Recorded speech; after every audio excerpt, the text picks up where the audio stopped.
Hey, hello, and welcome, friends all around the world. Welcome to our SBT Sutra Studies class. My name is Venerable Tarpa, and I will be conducting this fine teaching today. But before we begin, let's take a moment, as usual, to appreciate our very handsome and wise community gathered here today.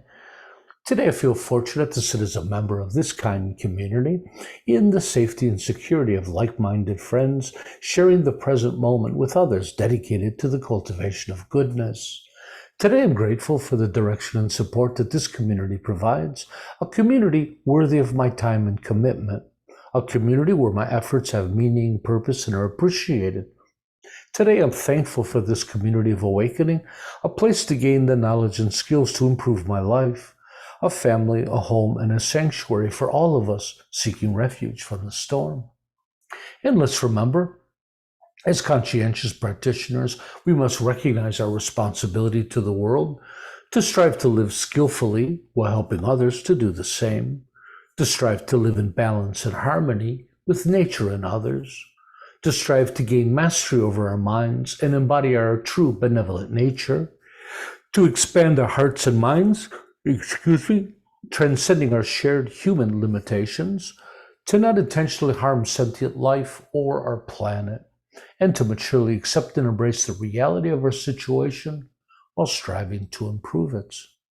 Again, welcome to our SBT Sutra Study class, which we have every Saturday. We are currently examining the Dhammapada, which is probably the most famous Buddhist text in the world. I believe they claim it to be the first Buddhist text to ever be translated. Today we're going to be covering chapter 19, entitled The Just. And so with that said, I'm going to put this up on our screen. And we're just going to read through some of these verses and talk about them. If anybody has any comments or questions, and I can't necessarily see everybody, you can post simple questions in the chat, or if it's more complicated, I'd rather just hear from you, and you can just interrupt me, and we'd love to hear from you. So we have three different versions of this text that we're reading from. We're going to start now with Gaden Schippel's text. And Darcy, would you like to start with this? Hey, how about this one? There's quite a few in the first section. How about we read these two at a time? So Darcy, 256 and 257. Sure. He who dispenses justice in an arbitrary manner could never be considered one who abides by the law. One who clearly ascertains both right and wrong is the one who is held wise. The wise are never arbitrary when leading others into harmony with the truth. Wise, they are guarded by truth, for they act in accord with the Dharma. Oh, that was wonderful. Susan, would you like to, or Susan, would you like to read 256 and 257? Not by passing arbitrary judgment does a man become just. A wise man is he who investigates both right and wrong. He who does not judge others arbitrarily, but passes judgment impartially according to the truth, that sagacious man is a guardian of law and is called just. Sagacious. Good job on that one. Neil, would you like to read just this first one here? 256. One is not just who judges a case hastily. A wise person considers both what is and isn't right, guiding others without force, impartially and in accord with the Dharma. One is called a guardian of the Dharma, intelligent and just. Oh, thank you, readers. You all did such a great job. Each chapter we go through, it seems like different authors stand out. Sometimes at the beginning, I thought Gaden Schippel's were all so brilliant. This one, I think Gil Fransdale really did a beautiful job in this chapter. And I think he has the clearest translation out of the bunch. And they say that when the Buddha started teaching, one of the things that was most important to him was to clarify right and wrong for people. And according in the Buddha's language, to know what's to be abandoned and what's to be cultivated, right? The other way around, to know what's to be cultivated and what's to be abandoned. This was a huge thing to the Buddha. The Buddha believed that people didn't really understand what virtuous behavior was apart from non-virtuous behavior. So that rings true here. Now, I mentioned during our meditation that this chapter was, I think, one of the most difficult for me so far to wrap my head around.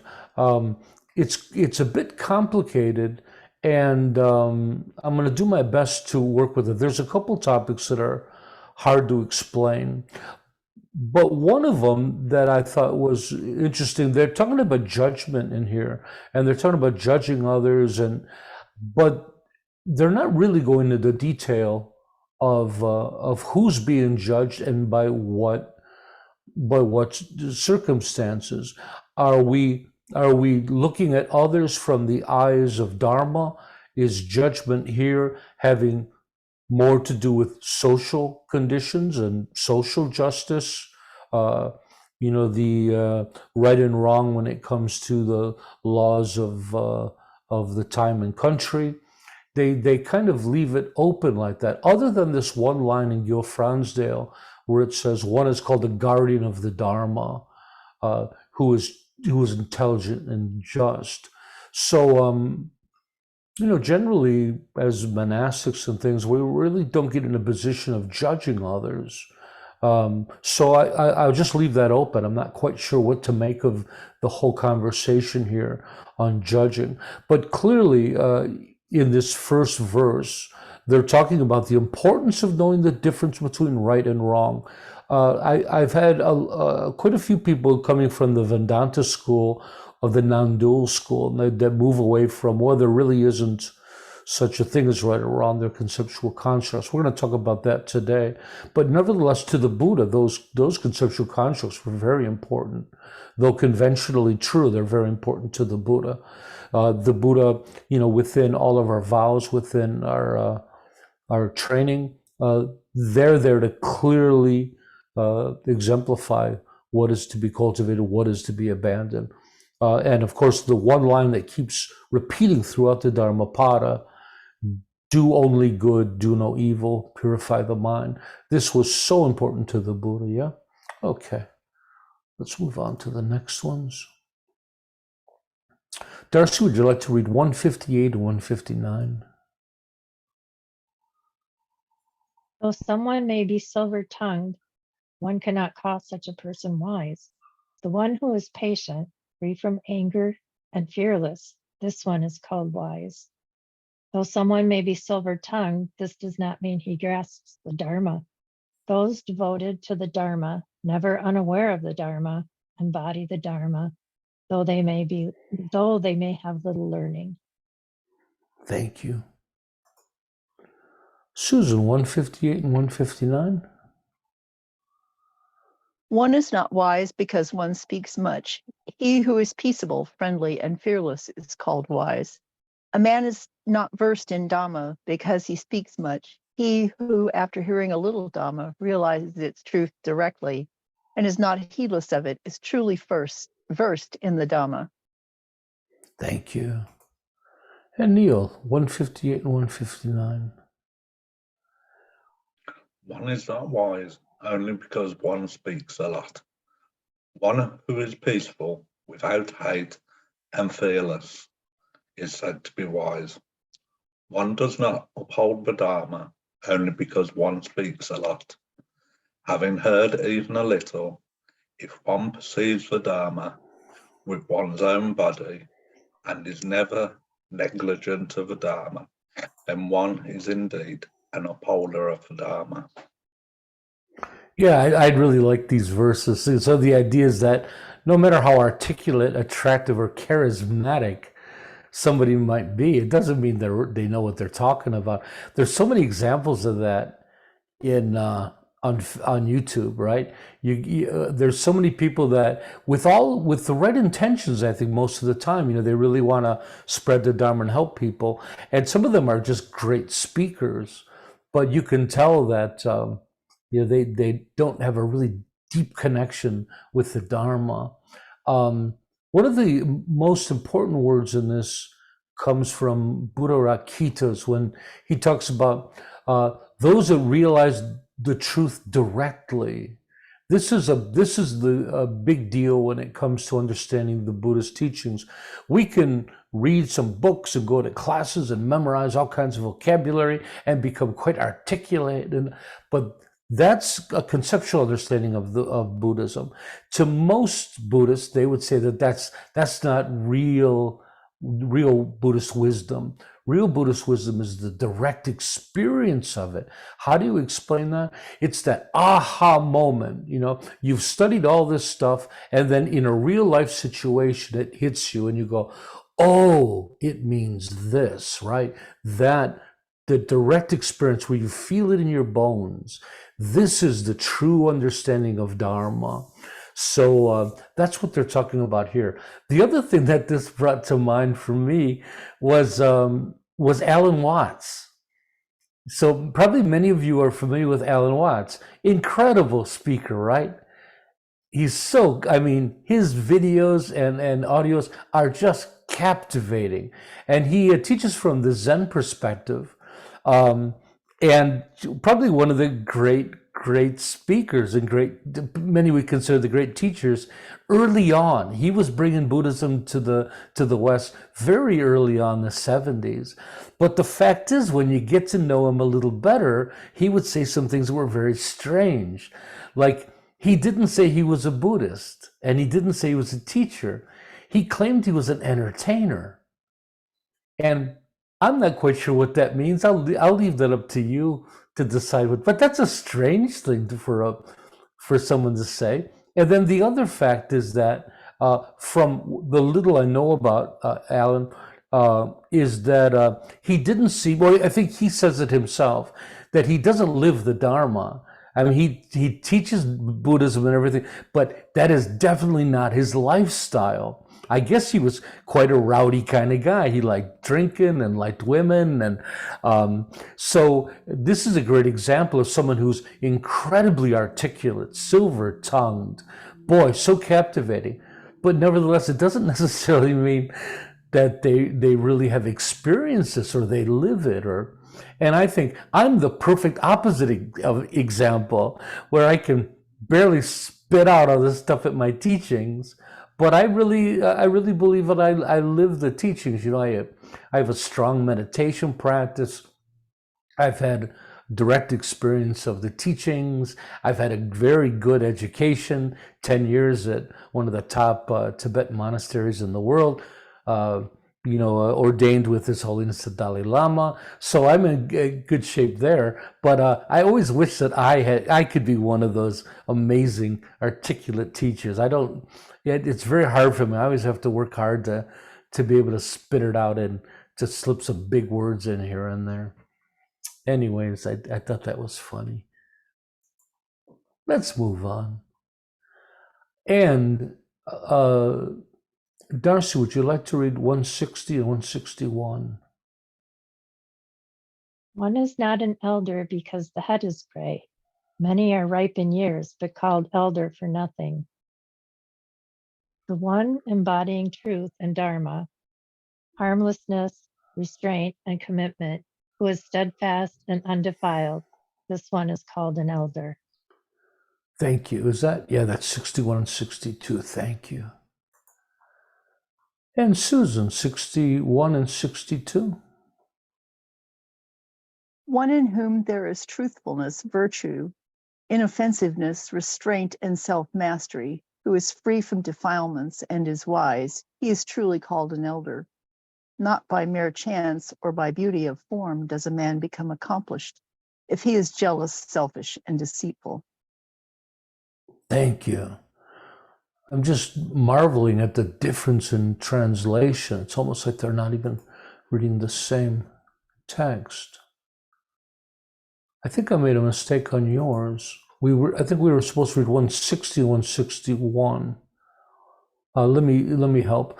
A monk is not an elder because he has gray hair. He is but ripe in age, and he is called one grown old and vain, one in whom there is truthfulness, virtue, inoffensiveness, restraint, and self-mastery, who is free from defilements and is wise. He is truly called an elder. Sorry, Susan, that was my fault.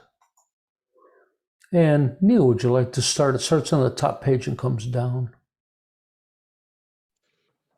Grey hair does not make one an elder. Someone ripe only in years is called an old fool. It's through truth, dharma, harmlessness, restraint, and self-control that the wise one, purged of impurities, is called an elder.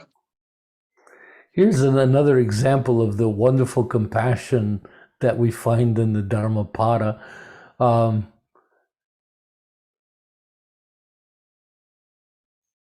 Someone who's ripe, someone who doesn't know the Dharma, but they're high in years, are just called old fools. I think that people that don't know the Dharma, we can't say that they're fools. It's terrible. And and I'm proof of this one too. I'm pretty gray on top, but I have a pretty good education. It's through truth, dharma, harmlessness, restraint, and self-control that as one is purged of impurities, as one is called an elder. I don't think I have much commentary on those. Darcy, would you like to read 162 and 163? Though someone's face and form are handsome, and his words flow easily, do not consider him a man of distinction if he is jealous, mean, and brutish. Those who have destroyed these traits, uprooted them, and throw them out, they are faultless and wise. These are the ones of distinction. Yes, very nice. Okay, let's get it right for Susan. 162 and 163. Not by mere eloquence, nor by beauty of form does a man become accomplished if he is jealous, selfish, and deceitful. But he in whom these are wholly destroyed, uprooted, and extinct, and who has cast out hatred, that wise man is truly accomplished. Thank you. And Neil, 162, 163. Not through talk alone or by good looks does someone envious, stingy, and treacherous become a person of good character.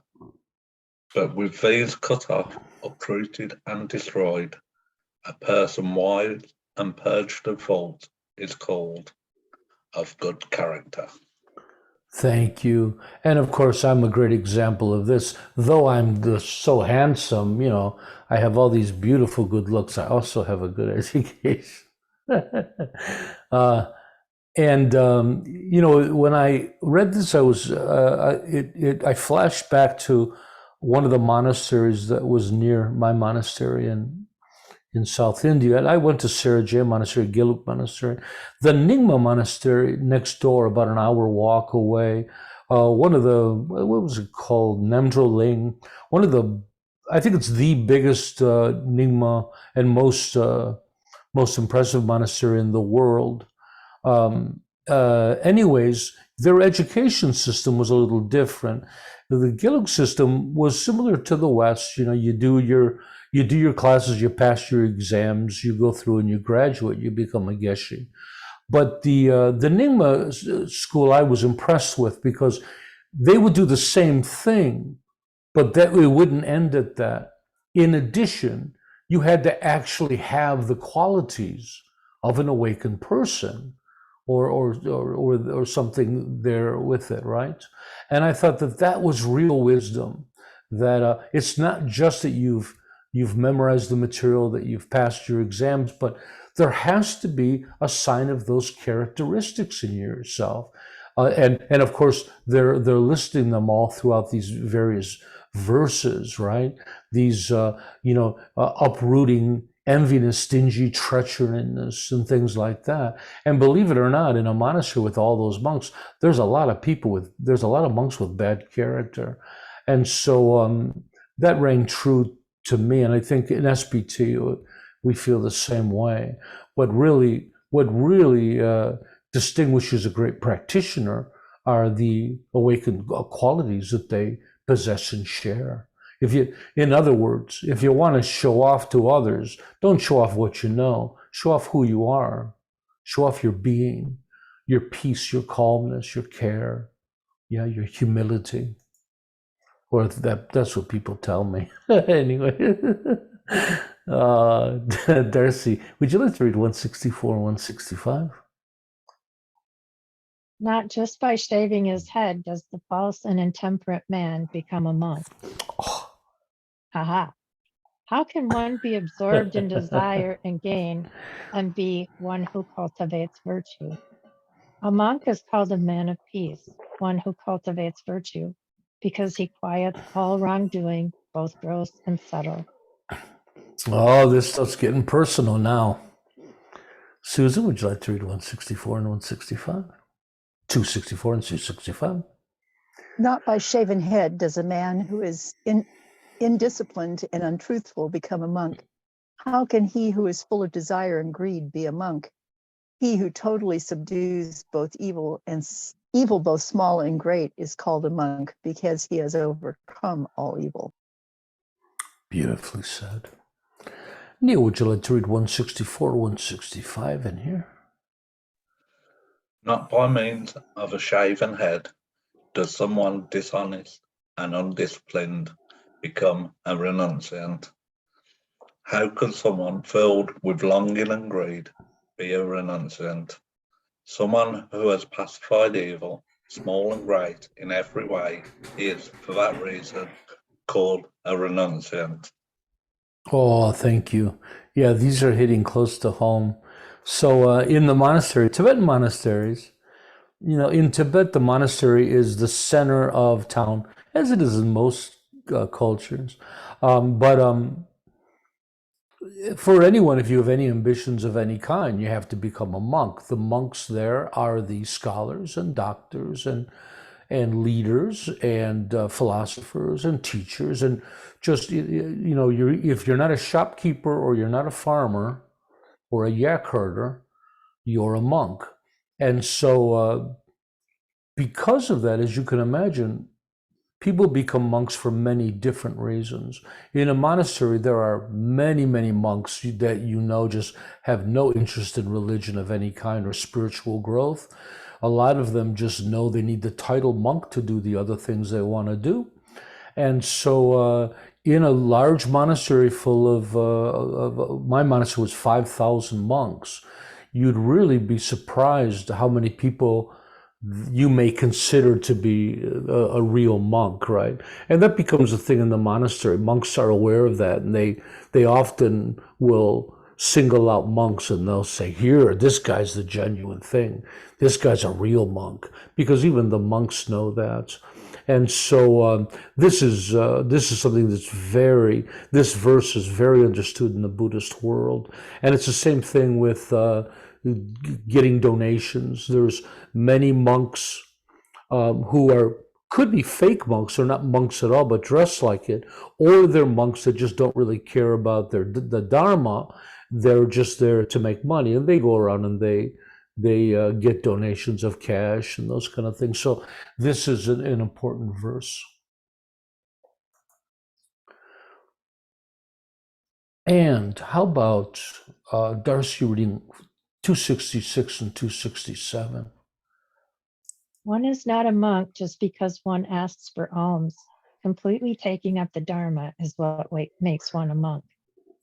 Whoever has gone beyond good and evil, but acts with perfect purity while passing through the world, such a one is called a monk. Thank you. Susan, 166 and 266 and 267. He is not a monk just because he lives on others' alms. Not by adopting outward form does one become a true monk. Whoever here in the dispensation lives a holy life, transcending both merit and demerit, and walks with understanding in this world, he is truly called a monk. Thank you. You read that beautifully. And Neil, 260, we're up here, split page here for you, Neil.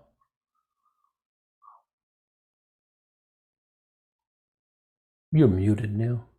Oh, I think 266 and 267. I think you start up here. Oh, we start up here. I'm sorry. You're right. Yeah. One is not a mendicant just because one begs from others, nor does one become a mendicant by taking on domestic ways. But whoever sets aside both merit and evil, lives a chastised life, and goes through the world deliberately is called a mendicant. Thank you. So the word mendicant is sometimes used for monk. It means someone who has, I knew I'd black out on this word, who has given up life and, what's the word I'm looking for? It'll Ascetic. come to me. Yeah, it's an ascetic, a renunciant. The word I was looking for was ascetic, maybe a better word, but it's often used for the idea of a monk. So I think I'd like to look at this one. So in this, it says that, again, looking like a monk, going out and taking alms, that's not what makes you a monk. It's your commitment to the Dharma. That's what makes a true monk. Your commitment to your training, to your practice, to the qualities of Buddhism and your practice. Now, here's an interesting line. Whoever has gone beyond good and evil, but acts purely while passing through the world, such is called a monk. What does it mean now to go beyond good and evil, but act purely? In Buddhaghosa, he uses the word to transcend merit and demerit. And in Gil Fronsdale, I'm not sure he mentions it. He says merit and evil. Okay, so this is a little bit of a complicated thing I wanted to share with you.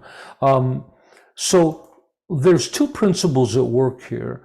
That clearly discerning right and wrong is dear to the Buddha and something that he takes very seriously.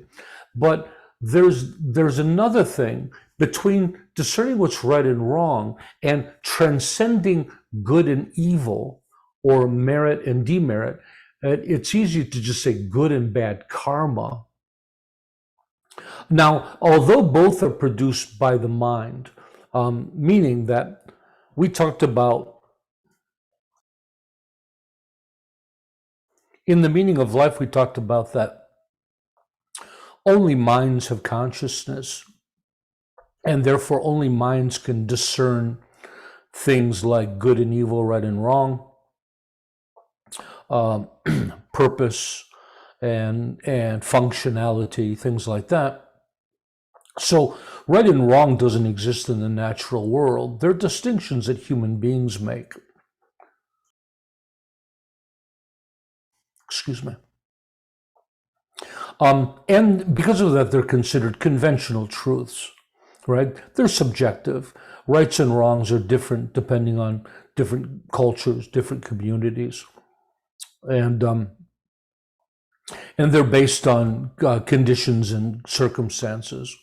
But so right and wrongs are always there. But the idea of good and bad karma is a little bit different. Now, good and bad karma is also produced by the mind. But the thing about good and bad karma is we talked about how karma is created. Karma is the residue that's left over from our intentions, our speech, and our actions. And it's a mental and emotional residue. In short, karma is related to how we feel about the things we do. And this is strongly emotional, but also mental. So karma is how we feel about the thing we've done. So if you've done something not so nice, you feel guilty about it afterwards, that colors your life going forward. This is how karma works. However, and though you can acknowledge that this idea of good and bad are conventional truths, and so they do exist in the world, and they for all intended purposes, they are real. They're conceptual, but they're real. They're real because they can change people's lives. and we all agree upon them, though we might not have the exact same rights and wrongs or good or bads. Generally, human beings in all cultures have around the same basic idea of these. But with karma, it's a little bit different. When you understand how karma works and you practice yourself to purify them, you can start to liberate yourself from the emotional and mental residue.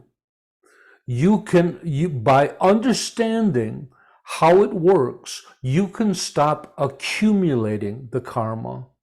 You can stop feeling certain ways upon your actions. And this comes about twofold. One of them is that through your vows, when you start to act so purely and you're habituated yourself to your vows and proper behavior, you simply don't have to think very much about acting properly, about generating good karma. And you simply don't get in, you just stop producing bad karma because you don't act in that way. And as you understand the mechanism, you can literally transcend it because you realize that karma is being made by yourself through your own mind. If you can control the reaction process, if you can control the emotions you feel, if you can rationalize things that you did that maybe you wish you did differently and realize, well, those are just habits and patterns that I'm following. They're not necessarily my true intention. Then, as you can imagine, you can start to transcend karma. Now, it sounds a little bit aloof, but actually you're probably doing it right now. You're probably lessening how the effects of karma in your life because of your vows, because of your practice, right? As we understand how all of this works, you simply start to feel less about that. And you can notice it first in the amount of guilt and blame that you have. I think all practitioners get to a point they start realizing that they don't feel these feelings so strongly like they did before they started practicing, right? That idea of guilt, regret, shame, they're just not so visceral anymore, right? This is this mechanism. And as you get going, you can, again, transcend more and more of that. Now, at the ultimate level, there's a bit of a controversy. There's two schools of thought. One school of thought says a Buddha or a great Bodhisattva, superior Bodhisattva, or a Buddha have gotten so purified that they no longer produce good or bad karma. They're beyond the realm of karma. The other school of thought says, no, they still produce them, but it's a different type of karma than we're used to. And I think that what they mean by is a very subtle form of good and bad karma, right? And so, let's say the Buddha, an amazing being, he does something good for another. Does he feel that swell of goodness and happiness from the act? Or is he so clear about cause and effect and the way events work that he realizes that there wasn't anything to it? They call it the emptiness of the gift, the giver, and the receiver. When you realize the mechanism of all of them working together, you realize that at some level that there's this idea of emptiness. I told you this was a tough topic to explain, but maybe today I'm just going to give you a little bit of an insight into it. So the idea is that we can transcend good and bad karma to some extent, but the idea of discerning right and wrong is never transcended. Even the highest of practitioners knows very clear in his mind what is cultivated and what is abandoned, what is what is virtuous and what is not virtuous, what is skillful and what is unskillful, what is productive and what is unproductive. How's that? Pretty good? Okay. Darcy, you have a question? Yeah, will we be diving deeper into this at some point? Yes, I'd like to continue this conversation. yeah, we'll talk about this in our series, our program coming up, maybe over the summer, which is going to be called Secular Buddhist Essentials. Wonderful, thank you. But yeah, that's deep dive stuff. So, but I hope I wet everybody's whistle and you're excited about that. And let's Darcy, would you like to read 268 and 269? The ignorant person who behaves like a fool does not become a Muni just Mooney. because Muni Mooney. just by keeping quiet. The sage is one who weighs both sides and embraces what is best. And the last one here? Yep. The one who rejects all wrongdoing becomes a sage by weighing both sides of the world. This one is called a Muni. Muni. Munis are also, there's the religious sector called the Munis.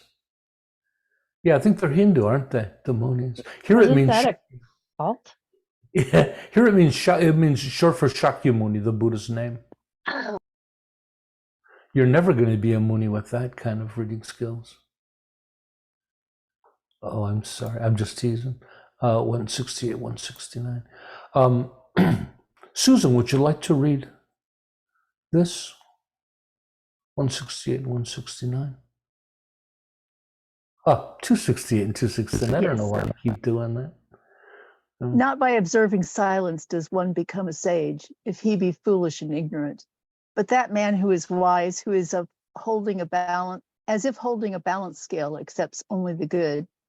The sage, thus rejecting the evil, is truly a sage, since he comprehends both present and future worlds. He is called a sage. Thank you. Lovely. Oh, I don't know where this writing's coming from. Neil, would you like to read 268 and 269? Not by silence does an ignorant fool become a sage. The wise person who, as if holding a set of scales, selects what's good and avoids what's evil, is for that reason a sage. Whoever can weigh these two sides of a world is, for that reason, called a sage. Thank you. Again, it highlights the importance of discerning right and wrong, right? And so when people say the Buddha taught non-duality, I would say, no, it's not true. The Buddha is quite a dualist. He's very clear about that. There is transcendence, but he's quite the dualist. And I think that that's very clear for everyone. Neil, Darcy, would you like to read 270 and 271? One does not become a hero by killing. A truly heroic person never harms a living creature. I obtain the happiness free from action, which no ordinary being can know, not just by spiritual practice, not just by great learning. Thank you. I think we'll take these one by one. Susan, would you like to read 270? He is not noble who injures living beings. He is called noble because he is harmless towards all living beings. Thank you. Neil, would you like to read 270? You're muted. Not by harming living beings is one a noble one. By being harmless to all living beings is one called a noble one. Here, I just think it's beautiful, the idea of harmlessness. I always thought that the idea of gentleness isn't shared enough throughout the Buddhist teachings. It's there in the sutras. They talk about it. I think as Buddhist practitioners, gentleness should be a quality that we all aspire to. It's a beautiful quality. Whether we want to call it harmlessness or patient, gentleness is lovely. Thank you. Darcy, would you like to read 271 again?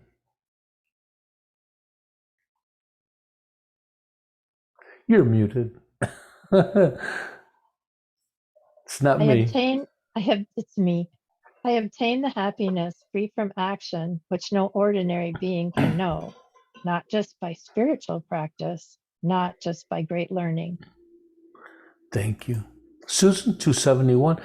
And you might as well read, well, I guess they're connected. So Darcy, please keep reading 272 here. Not just by sleeping in solitude or even by obtaining samadhi. O monks, do not rest easy until you have destroyed the defilements. Thank you. Sorry about the confusion. And Susan, 271, 272. Not by rules and observances, not even by much learning, nor by gain of absorption, nor by a life of seclusion, nor by thinking I enjoy the bliss of renunciation, which is not experienced by the worldling. Should you, O monks, rest content until the utter destruction of cankers, arahatship, is reached. Lovely. And Neil, this is the last one here, 271, 272. With virtue or religious practice, great learning, attaining samadhi, dwelling alone, or thinking, I touch for happiness of a renunciant unknown by ordinary people, should you, monk, rest assured without destroying, without having destroyed the toxins. Thank you. I think Gil Fransdale's verse here is really nice. And so, yeah, I think we can get kind of caught up in this, right? Like, not with virtue religious practice that we dress up with beads and robes and all of those stuff. Or some people are great academics in Buddhism. Others are great meditators and they've reached samadhi or high levels of meditation. Or some are just really proud of their renunciation, they're proud that I live all by myself in this house over here, and they think they're great practitioners because of this. Or maybe just simple people like us that are gaining happiness, and we're thinking, oh great, I've attained something from my practice. I'm okay, that's enough. But the Buddha says, do not, rest assured, don't stop until you've destroyed all of your afflictions. Don't stop until you've become a Buddha. So it's up to you. You could tell the Buddha to mind his own business, or you could take his advice. I think it's perfectly fine to use the Dharma to reach whatever goals you've set for yourself. Yeah. But yeah, I think it's so true. So a lot of this chapter felt like it really hit home as a monk. A lot of it is like, don't be a fake monk. They'll owe you a big shot. You got a international Dharma group with a big name, secular Buddhist tradition, and you're doing teachings and you're writing stuff and doing all this. Don't think you're something. You haven't reached enlightenment yet. Find some humility, you arrogant, just because you speak well and you're handsome and you're not fooling anybody, the Buddha says. That's right. That's you, Tenzin Tarpa. That's who I'm talking about. You're not fooling anybody. You got work to do. Don't give it up. It was a fun chapter though, I thought. Yeah. Anybody have any views? Anybody have any questions, comments, or insights into our topic? I'll take this off temporarily. What'd you guys think of this chapter? Seemed important, right? A lot of it was just don't be a fakey, right? Yeah. A lot of it was walk the walk. Yeah, well path, said. Yeah. Walk the walk and don't fake it. A little bit of a cautionary tale too, that watch out for these people that are really articulate and handsome and they think they know everything. Just be discerning and make sure that they actually know what they're talking about.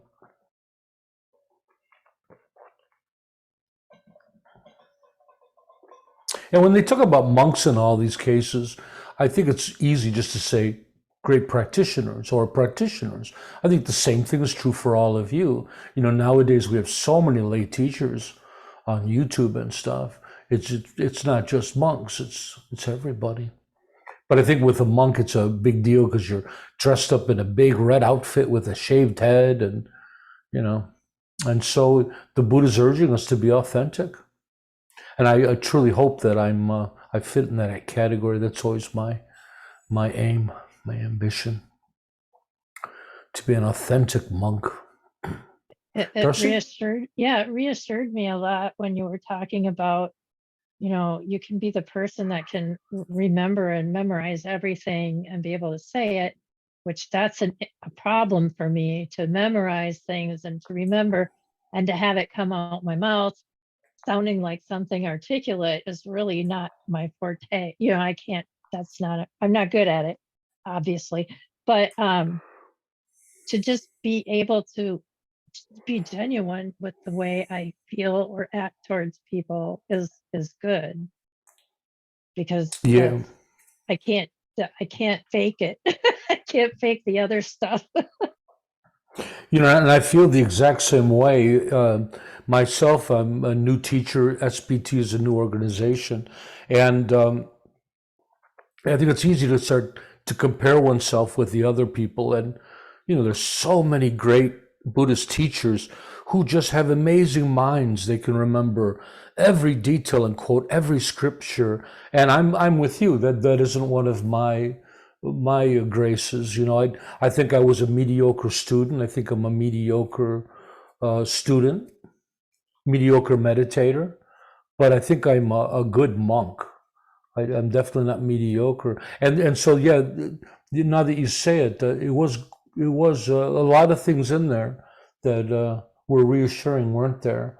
That you don't necessarily need to do those things. You just need to, it's your commitment to the Dharma, and that you're working with it and you're practicing it. And it's these qualities that we're transcending that make us great practitioners. It's not that, we can't talk like Alan Watts. Because boy, you listen to that and you think, I'll never be able to speak like that. But then the fact is, well, Alan Watts apparently didn't have it, was the opposite. He didn't have any of those qualities, right? He was just a speaker. So now that you mention, it's quite reassuring, isn't it? That even us can do, right? Even us. Yeah. Eddie, please. Hey, the part with where is kind of talking about transcending the good karma and bad karma, and after that acting with purity, is that kind of how I kind of thought about, like how a bodhisattva just reacts to kind of purely, and they don't think like, oh, is this going to generate good karma, or is this action going to be bad karma? They just react to be compassionate. Does that make sense? That's exactly right. Is that what it was getting at, kind of? Well, this is from the Theravada tradition. So this was written, hundreds of years before that. But the same idea applies, except for the fact that this is saying at the same time, well, you're not losing the discernment between what creates good karma and bad. That discernment stays there. But you're right about the Bodhisattva. The Bodhisattva has trained and habituated proper behavior, and they can operate purely. And again, they don't have to think so much about it. They really understand what it is. And then by understanding and being able to control the mechanism of karma, on how that karma comes in and is created, they can transcend that. Well said. There's some great Mahayana sutras. There was one, the Golden Sutra of 1,000 lines or something, and the whole thing is a paradox. I aspire for Buddhahood. I don't aspire for Buddhahood. I aspire for enlightenment. I don't aspire for enlightenment. I love my mother and father. I don't love my mother and father. And it's just 1,000 lines of opposites. And you think to yourself, is this a madman who's written this, right? But at some point when you start reading through this list of paradoxes, all of a sudden you start to get the feeling for the middle. That, I can aspire for awakening, and yet not not aspire too strongly, right? Like that can be the idea that I'm going towards, but doesn't have to have the regular kind of ambition that we normally have. So again, it's kind of working between those. I don't know if that's helpful. Thanks, Eddie. Good question. Sangpo or Sangmo? So I try to avoid being judgmental when I think about this. I'll just try to see it as an observation. And I'm trying to avoid politics. So I'm not bringing politics into this. But we have a Home Secretary who basically took her oath of office on the Dhammapada. But everything she does and says whilst in government is the total opposite to Buddhism. One prime example being sending refugees to Rwanda. And what that would puts those folk through, in that whole process. That's just one example. I could go into many, which are all the opposite to what Buddhism should be and what we talk about. And that's where I find it's for her, to look at her own practice and understand how she justifies it. But I just find what we're talking about now, that just came into my head even more so. Perfect example. She lied about all the things she came into office with, right? When I was in Scotland, my friends told me all about all the things that she did wrong. But yeah, truthfulness, right? That's the most important of the Buddhist qualities, right? Yeah, I mean, she stood for conservative leader, and she said that I think it was like one of her dreams was to see the flights lift off to Rwanda. So, I mean, that in itself just lacks complete compassion. And as a home secretary, they have there's a difficult job. I get that. The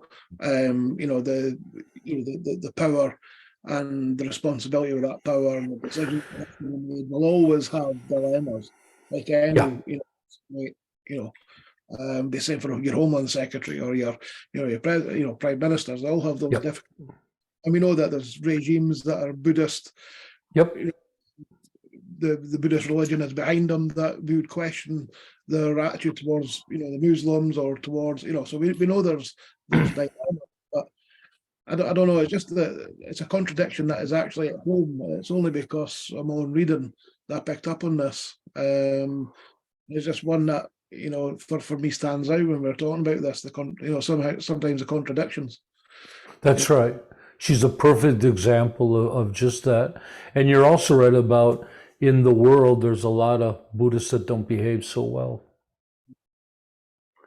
Yeah, the problems in Myanmar, problems in Sri Lanka, they've had the same for a long time. And yeah, thank you. That's something I've wondered about. Almost all of the Buddhist countries have got really not very good leadership. Pretty oppressive. It's true. I thought, how did that happen? I mean, and then some, right, but all the rest of them are not. Yeah, and other things like in some Buddhist countries, ethically they're not very good. Like Thailand, socially they have real problems with ethics in that country. Prostitution and things when you go there. And so it's true. Yeah. And it's I don't have an answer for it. Some Buddhist countries seem to be better with it than others, but it's true. Yeah. That'll be another debate on another day. I think if there's no other comments or questions, I'm going to sum up. Scott, did you have something you wanted to share? I saw your arm halfway up. Okay. Good. Thanks everybody for your thoughts. So we're getting close to our hour, so I just wanted to kind of chime in. So I always like to just add a couple of conclusions to this, kind of my interpretation of some of the verses. So remember, these are my interpretations of the Dhammapada. They're not my own views. One is not just if they judge a case hastily. A wise person carefully considers what is and isn't right, guiding others without force, impartiality, or in accordance with the Dharma, and in accordance with the Dharma. I apologize. One is called a guardian of the Dharma, if they are intelligent and just. Regardless of how articulate, attractive, or charismatic some teachers may be, what's most important are the subtler qualities of peacefulness, kindness, and wisdom. Regardless of how articulate, attractive, or charismatic some teachers may be, this doesn't mean they understand the Buddhadharma. Conversely, those who truly embody their practice and training, developing a direct realization of the teachings, can be considered great practitioners, although not necessarily possessing an extensive education. It's not the amount of years one has practiced, but instead it's one's enlightened qualities that truly defines a great practitioner. The qualities of gentleness, restraint, virtue, and wisdom. I wanted to add a thing about this.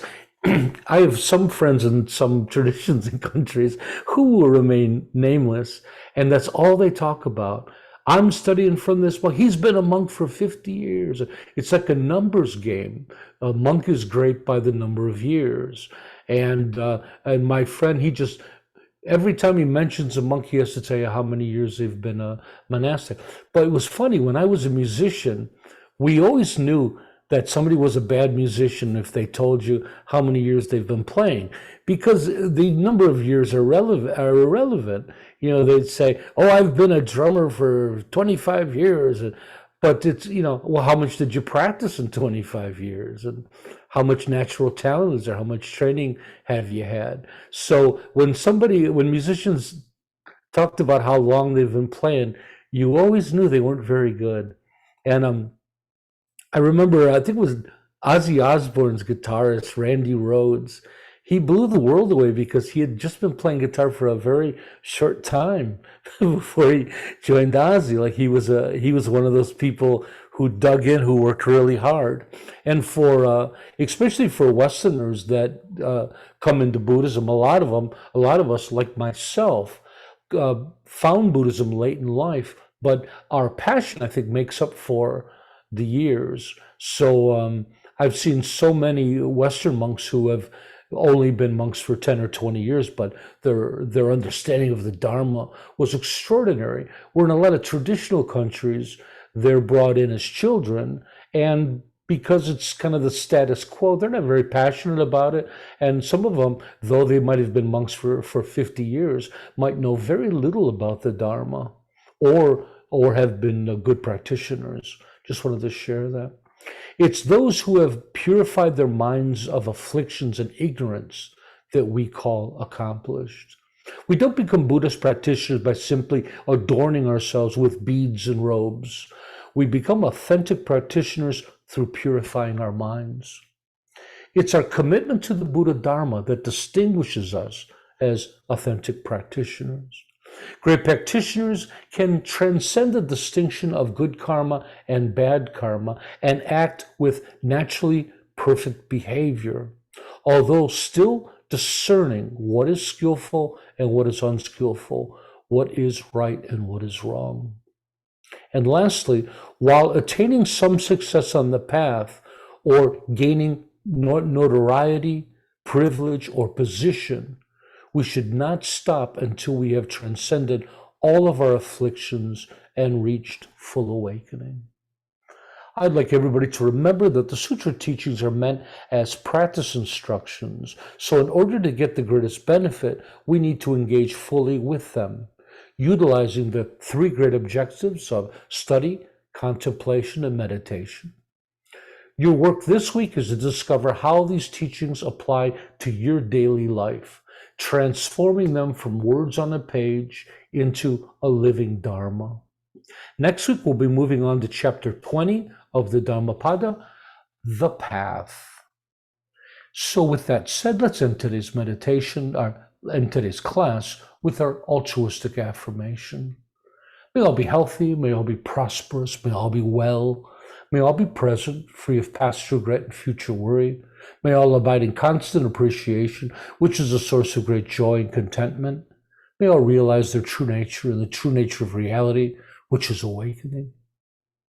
Thanks everybody for coming. Remember that the SBT community was created for one purpose only, to support you, the practitioner. And remember, we have daily meditations every day at 20 UTC time, and it's open to all. We'd love to see you there. Thanks for coming, everybody. Great to see you. Bye-bye. Bye-bye. Thank you, Thank you. readers. Thank you. Thank you, Tarpa. Bye, everybody. Bye-bye. Thank you, Bye-bye. Tarpa. Great class. Thank you. You're Bye. welcome.